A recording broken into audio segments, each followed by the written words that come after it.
And I said, your hands are always broken.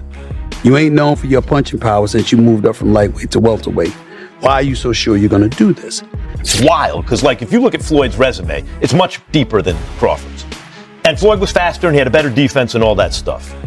But Floyd picked and chose when he fought guys, especially once he left lightweight. Go off of that, Floyd is the best fighter, in his era, and I feel like I'm the best fighter in my era. Stephen A. Smith recently responded to Floyd Mayweather calling out Terence Crawford, and he didn't hold back. He pointed out that in today's boxing scene, some fighters don't get the credit they've earned, while others are overhyped.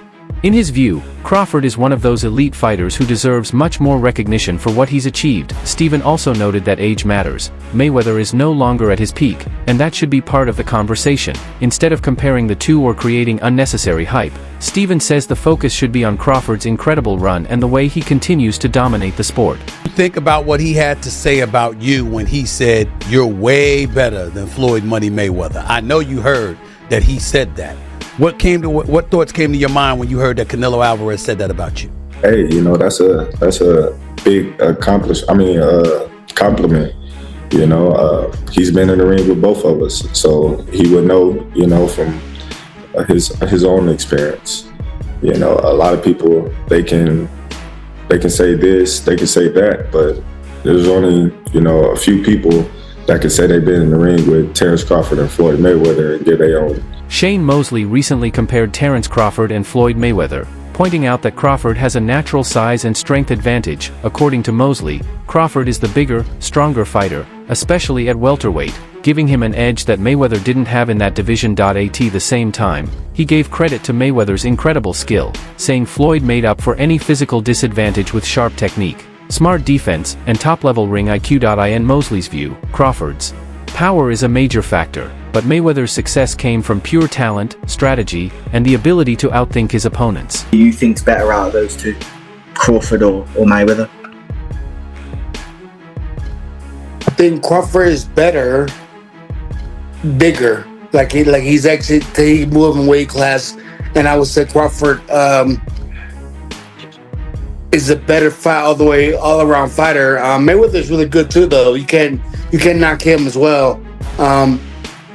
He's very talented. It would have been a tough fight, but I think Crawford would have had the edge over Mayweather because of the long arms and because it's bigger. You know what I'm saying? And he would have kept him at bay. It would have been hard for Mayweather to counter, maybe. But Mayweather's definitely technician. I mean, like Crawford said, Mayweather has his era, and Crawford, this is his era. In a conversation with Ariel Helwani, Terence Crawford brought up an important voice in the Mayweather versus Crawford debate, Canelo Alvarez. Crawford reminded fans that Canelo is in a rare position to compare the two, since he's actually fought both of them.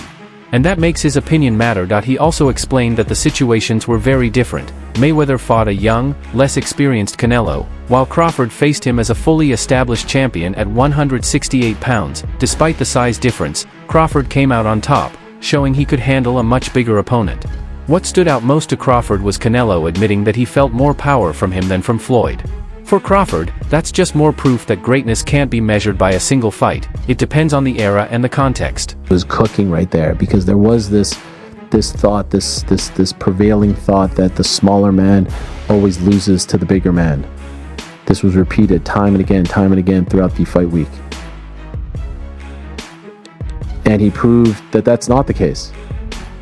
Again, I hope you all recognize this was a 168-pounder fighting a 147-pounder. He had one fight at 154 last August, was the undisputed king at 147, beating Errol Spence in July of 2023, came back the following year, fought Israel Madrimov at the soccer stadium in Los Angeles, and then did everything he could to get this fight, played his cards the right way, and there he was, standing face to face against Canelo Alvarez, who did seem for the longest time like he didn't want to take this fight, and because there was great risk involved, because not only is Terence Crawford one of the all-time best fighters in the history of the sport, he's smaller than him, so a lot of people would be like, oh, of course you're going to beat the smaller guy, right? But I think Canelo recognized, yeah, he might be smaller, but he's that damn good.